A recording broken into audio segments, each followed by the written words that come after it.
Hi everyone, welcome to BHBATV. I'm LaVonne Lawson, and I'm going to be interviewing Lana Manganiello with Equinox Strategy Partners. So Lana, I recently read your article about using LinkedIn, and I wanted to know more. So first of all, could you tell me about you and the firm? Sure.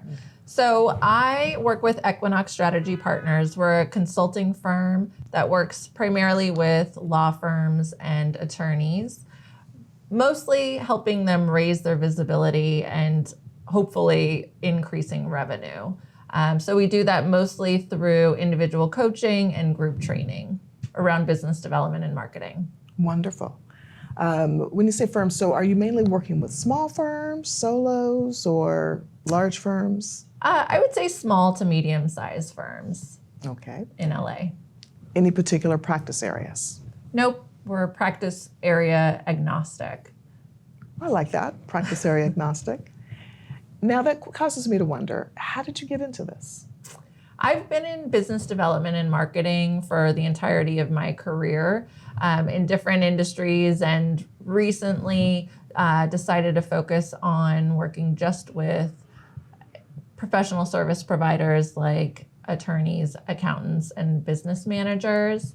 I just love putting the dots together and working with people who are experts who haven't really focused on business development and marketing and helping them kind of elevate their practice.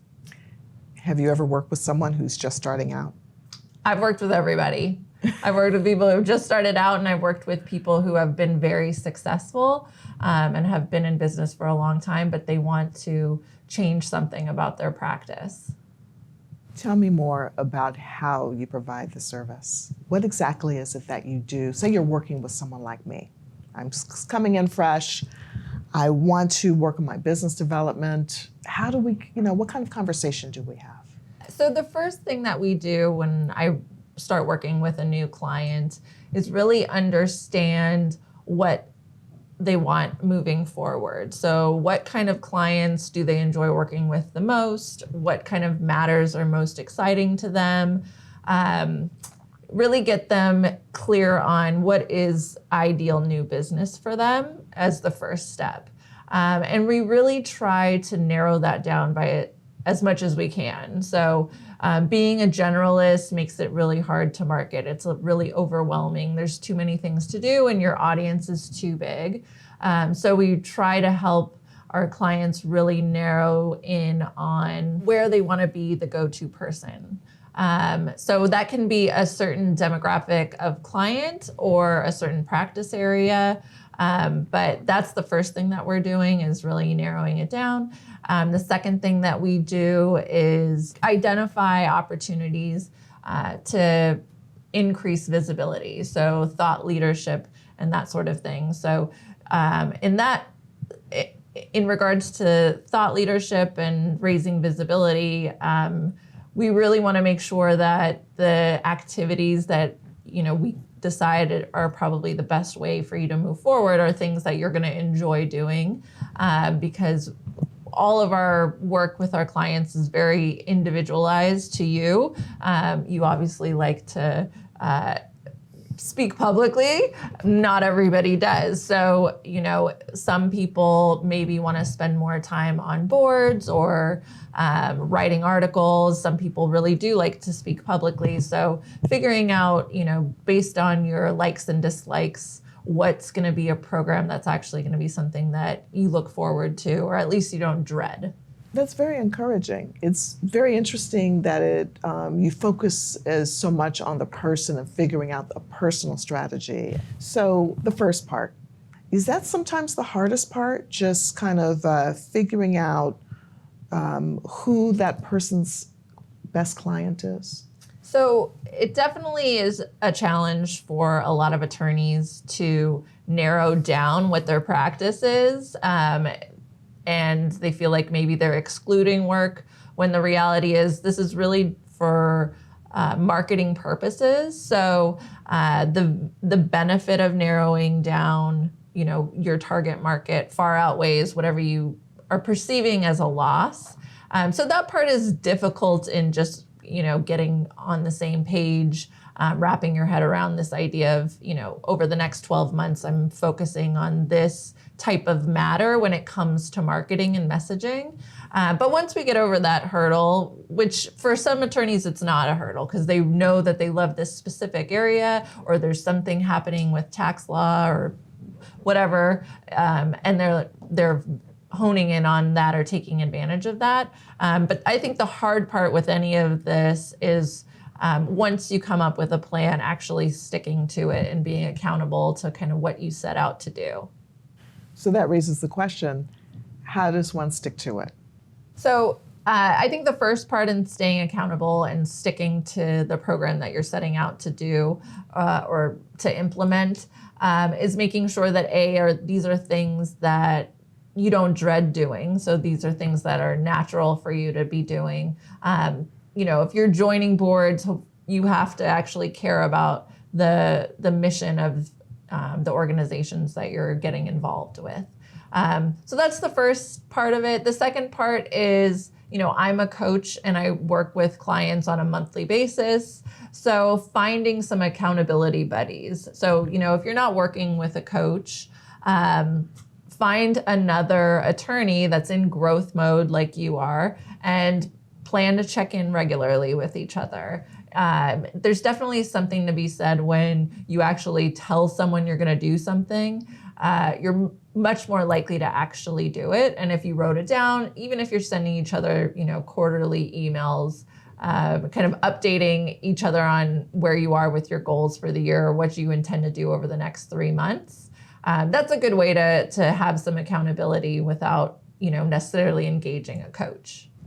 So I'm going to turn now to the topic of social media. I saw that you recently wrote an article on using LinkedIn and wanted to ask you more about it. So LinkedIn is the only professional social media platform.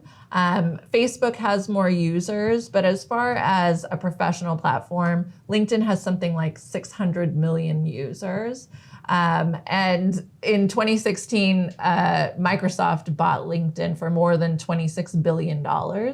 So LinkedIn is not going anywhere. As far as a platform, I think, as far as my clients are concerned, LinkedIn is the best place to spend energy when it comes to business development. So I think, if you're going to choose one of the platforms, I would probably recommend looking at LinkedIn first. It really depends on where your clients are. So there are some B2C type of attorneys that maybe don't get a lot of referrals from other attorneys or other professionals that maybe are looking at Twitter or Facebook. But for the most part, most of our clients get the most leverage out of using LinkedIn.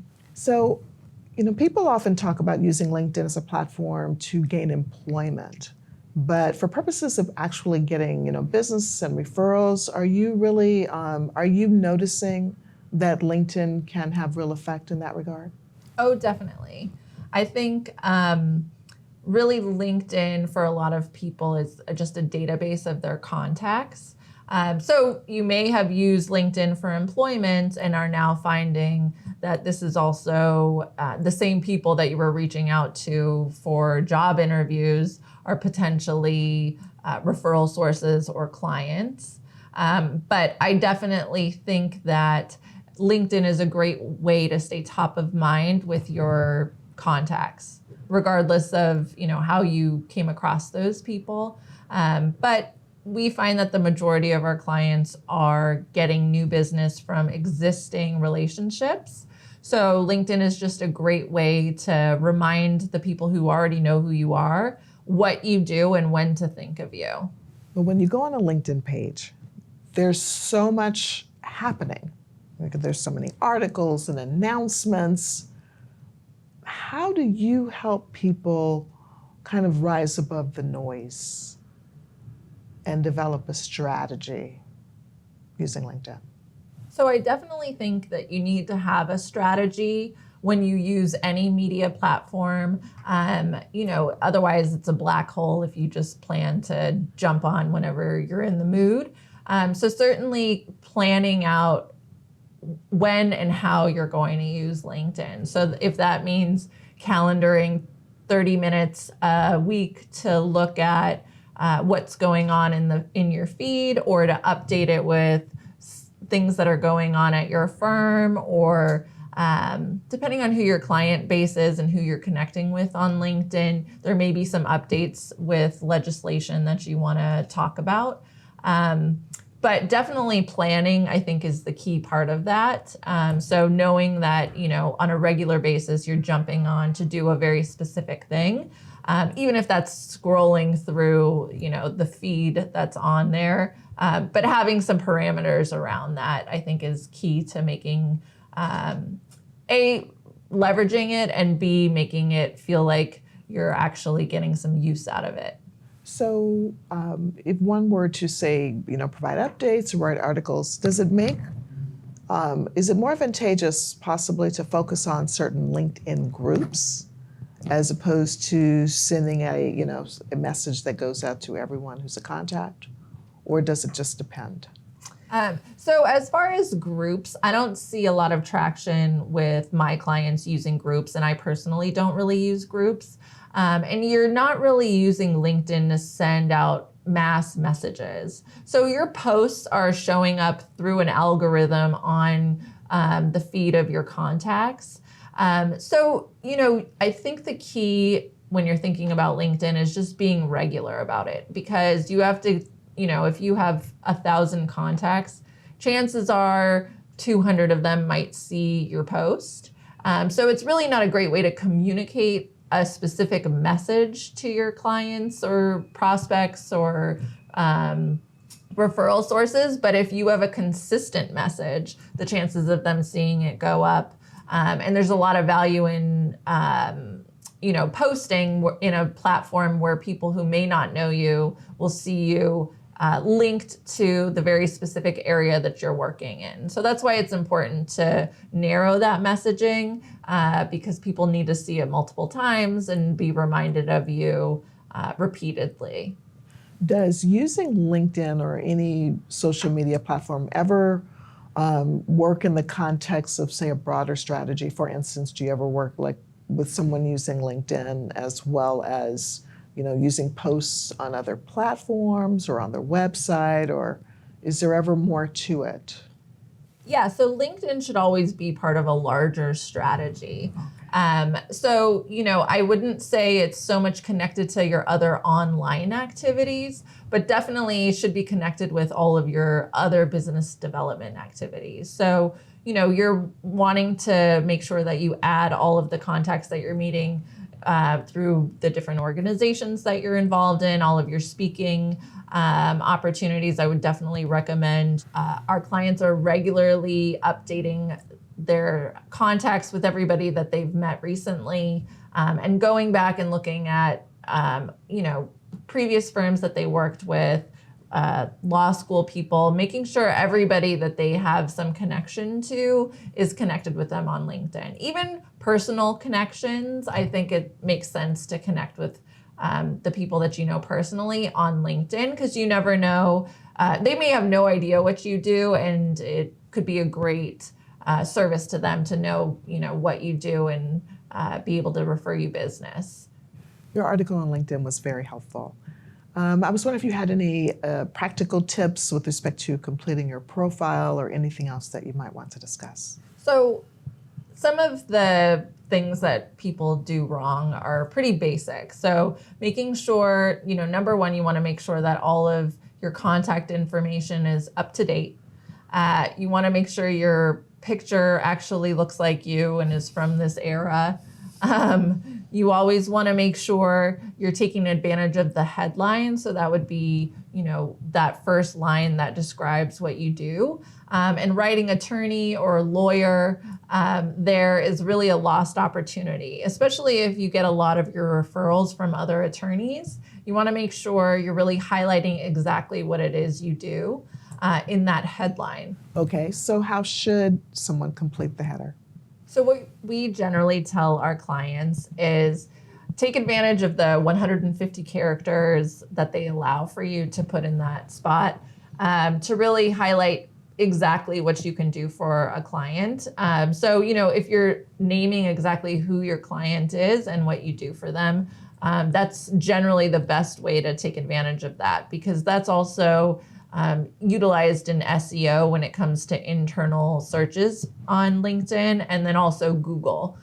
So, if I'm Googling tax attorney, Los Angeles, and you have those keywords in your headline, there may be a chance that you're going to pop up. But it's more likely that it's one of your colleagues who's like, oh, who do I know that's a tax attorney, maybe in this special area, and they type it in the search engine in LinkedIn. And if you just write attorney, you're not going to pop up.